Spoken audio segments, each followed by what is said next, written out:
নমস্কার, Olympic YouTube চ্যানেলে কৃষ্ণলীলার ধারাবাহিক পর্বে আপনাকে স্বাগত জানাই। আজকের পর্ব ভৌমাসুর উদ্ধার পর্ব 2। চ্যানেলে যারা নতুন তাদের অনুরোধ জানাবো চ্যানেলটি সাবস্ক্রাইব করে কৃষ্ণলীলার ধারাবাহিক পর্বগুলি শ্রবণ করুন। আসুন আজকের পর্ব শুরু করি। ভূমিদেবী শ্রী ভগবানের স্তুতি করছে। তিনি বলছেন, হে ভগবান, আপনি ধর্ম, যশ, সম্পদ, জ্ঞান এবং বৈরাগ্যের অধিকারী। আপনি 5 প্রকার সকল ঐশ্বর্যের অধিকারী। আপনি সর্বত্র বিরাজমান হলেও বসুদেবের পুত্র রূপে আবির্ভূত হয়েছেন। কৃপা করে আপনি আমার সশুদ্ধ প্রণতি গ্রহণ করুন। আপনি আদি পুরুষোত্তম ভগবান। আপনি সকল কারণের পরম কারণ, একমাত্র আপনি সকল জ্ঞানের উৎস। তাই আপনাকে আমি প্রণাম জানাই। আপনি জন্মহীন, অজ, তবু আপনি চরাচর নিখিল সৃষ্টির জনক। আপনি সব রকম শক্তির উৎস এবং আশ্রয়। আপনি এই বিশ্বোৎপত্তির কারণ। এই চরাচর সৃষ্টির কার্য এবং কারণ উভয়ই আপনি। কৃপা করে আপনি আমার সশুদ্ধ প্রণাম গ্রহণ করুন। হে ভগবান, ব্রহ্মা, বিষ্ণু এবং শিব, এই 3 জন দেবতারাও আপনার থেকে স্বতন্ত্র নন। যখন বিশ্ব সৃষ্টির আয়োজন হয়, আপনার রজগুণের অধীশ্বর ব্রহ্মাকে আপনি সৃষ্টি করেন। যখন আপনি সৃষ্টিকে পালন করতে চান, তখন আপনি স্বয়ং সত্যগুণের আকর বিষ্ণুরূপে প্রকাশিত হন। সেই রকম আপনি তমগুণের অধীশ্বর শিবরূপেও আবির্ভূত হয়ে সমগ্র সৃষ্টি ধ্বংস করেন। প্রকৃতির 3টি গুণ সৃষ্টি করলেও আপনি স্বয়ং সর্বদাই জড়া প্রকৃতির গুণের অতীত থাকেন। হে ভগবান, বস্তুত আপনি জড়া প্রকৃতি, আপনি ব্রহ্মাণ্ডের পরম পিতা।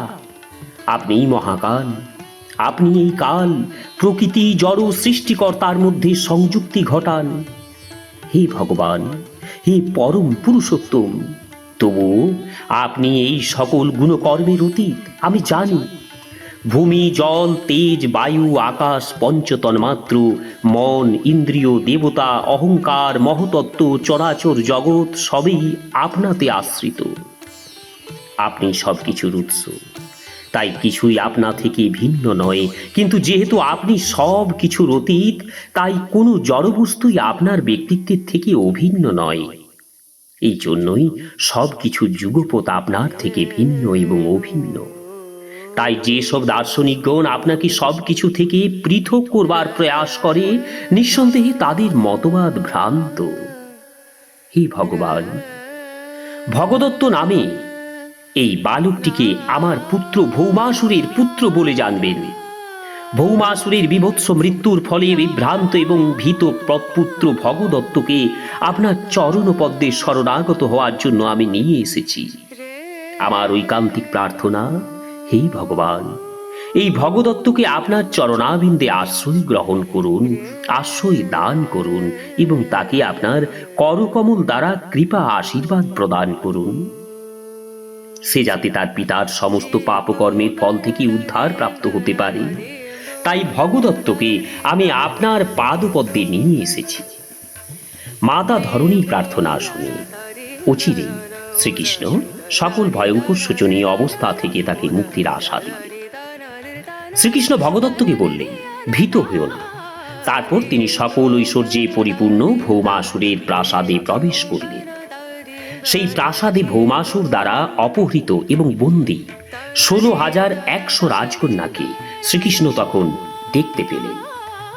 পরমেশ্বর ভগবান শ্রীকৃষ্ণকে প্রাসাদে প্রবেশ করতে দেখে রাজকন্যারা তৎক্ষণাৎ সর্বাকর্ষক ভগবানের রূপে মুগ্ধ হয়ে তার অহৈতুকী কৃপা প্রার্থনা করলেন। তারা নির্দ্বিধায় মনে মনে শ্রীকৃষ্ণকে তাদের পতিরূপে বরণ করতে স্থির করলেন। শ্রীকৃষ্ণকে তাদের প্রতিরূপে লাভের জন্য তারা প্রভুকে বিধাতার কাছে প্রার্থনা করতে লাগলেন। সরল এবং ঐকান্তিক রাজকন্যারা অনন্য ভক্তি সহকারে তাদের হৃদয় ভগবানের পাদপদ্মে নিবেদন করলেন। সকলের অন্তর্যামী পরমাত্মা ভগবান শ্রীকৃষ্ণ তাদের বিমল আকাঙ্ক্ষা হৃদয়ঙ্গম করে পত্নী রূপে তাদের গ্রহণ করতে স্বীকৃত হলেন। এইভাবে তিনি তাদের উপযুক্ত বস্ত্রালঙ্কারের ব্যবস্থা করলেন এবং প্রত্যেক রাজকন্যাকে পালকিতে করে পীত দ্বারকাপুরীতে শীঘ্র পাঠিয়ে দিলেন। রথ অশ্ব আদি সহ বিপুল ধনরত্ন শ্রীকৃষ্ণ সেই প্রাসাদ থেকে উদ্ধার করলেন এবং প্রাসাদের চতুর্দন্ত বিশিষ্ট একটি শ্বেতহস্তি প্রাসাদ থেকে উদ্ধার করে অধিকৃত এই বিপুল সম্পদ দ্বারকাপুরীতে পাঠিয়ে দিলেন। এই ঘটনার পর শ্রীকৃষ্ণ এবং সত্যভামা স্বর্গলোকের রাজপুরী অমরাবতীতে প্রবেশ করলেন এবং অবিলম্বেই তারা দেবরাজ ইন্দ্র এবং তার পত্নী শচী দেবীর প্রাসাদে অভ্যর্থনা পেলেন। তারপর শ্রীকৃষ্ণ ইন্দ্রকে অদিতির কর্ণকুণ্ডল উপহার দিলেন। অমরাবতী ত্যাগ করবার সময় সত্যভামার স্মরণ হল যে শ্রীকৃষ্ণ তাকে পারিজাত বৃক্ষ দানের প্রতিশ্রুতি দিয়েছিলেন। স্বর্গলোকে আসার সুযোগ লাভ করে সত্যভামা সেখানকার একটি পারিজাত বৃক্ষ তুলে নিয়ে গরুড়ের পৃষ্ঠে রাখলেন। এক সময় নারদমুনি একটি পারিজাত ফুল তুলে নিয়ে শ্রীকৃষ্ণের প্রধানা মহিষী রুক্মিণী দেবীকে উপহার দিয়েছিলেন। এই কারণে সত্যভামা নিজের সম্পর্কে হীনতাব্যের করতে শুরু করেছিলেন। তার ফলে তখন তিনি শ্রীকৃষ্ণের কাছে একটি পারিজাত ফুল চেয়েছিলেন। শ্রীকৃষ্ণ সেই সময় পত্নীদের মধ্যে নারীসুলভ প্রতিদ্বন্দ্বিতামূলক মনোভাব হৃদয়ঙ্গম করে হেসেছিলেন। তিনি তখন বলেছিলেন, তুমি শুধু একটি পারিজাত ফুল চাইছো কেন? আমি তোমাকে পারিজাত ফুলে পূর্ণ একটি সম্পূর্ণ বৃক্ষই দিতে চাই। বস্তুত উদ্দেশ্যমূলকভাবেই শ্রীকৃষ্ণ সত্যভামাকে সঙ্গে নিয়েছিলেন, যাতে সত্যভামা স্বহস্তে পারিজাত বৃক্ষ সংগ্রহ করতে পারেন। কিন্তু এই ঘটনায় ইন্দ্র সহ দেবলোকবাসীরা উত্তেজিত হয়ে উঠেছিলেন যে পৃথিবীতে দুর্লভ যে পারিজাত বৃক্ষ তার একটি তাদের অনুমতি ছাড়াই সত্যভামা তুলে নিয়েছিলেন। পারিজাত বৃক্ষ উৎপাটন করায় দেবতাগণ সহ ইন্দ্র, শ্রীকৃষ্ণ এবং সত্যভামার বিরোধিতা করেছিল। প্রিয়তমা পত্নী সত্যভামাকে তুষ্ট করবার জন্য দৃঢ় এবং অবিচল শ্রীকৃষ্ণের সঙ্গে দেবতাদের যুদ্ধও হয়েছিল। স্বভাবতই শ্রীকৃষ্ণ এই যুদ্ধে জয়লাভ করেছিলেন। বিজয় উল্লাসে পত্নীর অভিলষিত পারিজাত বৃক্ষটি স্বর্গলোক থেকে পৃথিবীতে অবস্থিত দ্বারকাপুরীতে তিনি নিয়ে আসেন। এরপর সত্যভামার প্রাসাদের উদ্যানে বৃক্ষটি রোপণ করা হয়েছিল। এই বৃক্ষের উপস্থিতিতে সত্যভামার প্রাসাদে সেই প্রাসাদ উদ্যানটি অসাধারণ সুন্দর হয়ে উঠেছিল। পারিজাত বৃক্ষের সঙ্গে সঙ্গে সেই ফুলের সৌরভ স্বর্গলোক থেকে এই পৃথিবীতে চলে আসে। তাই ফুলের সৌরভ এবং মধুর অন্বেষণে স্বর্গের রাজহংসগুলো এই পৃথিবীতে বসবাস করতে চলে এসেছিল। শ্রীকৃষ্ণের প্রতি দেবরাজ ইন্দ্রের এই রকম আচরণ সুখদেব গোস্বামীর মতো মহান মুনি ঋষিরা আদৌ প্রশংসা করতে পারেনি। ভৌমাসুর ইন্দ্রের মাতার কর্ণকুণ্ডলটি অধিকার করলে ইন্দ্রকে সেই হারানো উপহারটি দেওয়ার উদ্দেশ্যে অহৈতুকী কৃপা পরায়ণ শ্রীকৃষ্ণ স্বর্গের রাজপুরী অমরাবতীতে গিয়েছিলেন। ইন্দ্র এই কর্ণকুণ্ডলটি লাভ করে পরম তুষ্ট হয়েছিল। কিন্তু শ্রীকৃষ্ণ স্বর্গলোকের একটি পুষ্পবৃক্ষ নিলে ইন্দ্র তার সঙ্গে সংগ্রাম করেছিল। এই কাজটি ইন্দ্রের স্বার্থপরতার লক্ষণ। শ্রীকৃষ্ণের চরণ কমলে অবনত মস্তকে ইন্দ্র প্রার্থনা করেছিল, কিন্তু তার উদ্দেশ্য সিদ্ধ হওয়া মাত্র ইন্দ্রের সম্পূর্ণ রূপান্তর ঘটেছিল। এইভাবেই বিষয়ী লোকেরা আচরণ করে থাকে। বিষয়ীরা প্রতিনিয়ত নিজ স্বার্থসিদ্ধিতে আগ্রহী। এই উদ্দেশ্যে যে কোনো ব্যক্তিকে সর্বতোভাবে সম্মান জানাতে প্রস্তুত, কিন্তু স্বার্থসিদ্ধি যখন হয়ে যায় তখন বন্ধুত্ব আর থাকে না। শুধু এই পৃথিবীর ধনী লোকেদের মধ্যেই যে এই রকম স্বার্থপরতা দেখা যায় তা নয়, এমনকি স্বর্গের ইন্দ্রও দেবতাদের মধ্যেও এই বৈশিষ্ট্য বর্তমান। বিপুল ধনসম্পদ মানুষকে স্বার্থপর করে তোলে। কোনো স্বার্থপর ব্যক্তি কখনো কৃষ্ণা অনুশীলনে আগ্রহী হয় না। সুখদেব গোস্বামীর মতো মহাভাগবতগণ তাই তাদের নিন্দা করেছেন। তাই বলা যায় যে অতিরিক্ত অর্থ সম্পদ কৃষ্ণানুশীলনের উন্নতির পক্ষে অন্তরায় হয়ে ওঠে। ইন্দ্রকে পরাজিত করবার পর ভৌমাসুরের প্রাসাদ থেকে আনিত 16,100 রাজকন্যাকে শ্রীকৃষ্ণ বিবাহের আয়োজন করেছিলেন। শ্রীকৃষ্ণ 16,100 মূর্তিতে প্রকাশিত হয়ে এক শুভ লগ্নে যুগপৎ বিভিন্ন প্রাসাদে তাদের বিবাহ করেছিলেন। এইভাবে শ্রীকৃষ্ণ সত্যতা প্রমাণিত করলেন যে তিনি ছাড়া অন্য কেউ পরমেশ্বর ভগবান নন। শ্রীকৃষ্ণ অবিনাশী, সর্বব্যাপ্ত, সর্বশক্তিমান।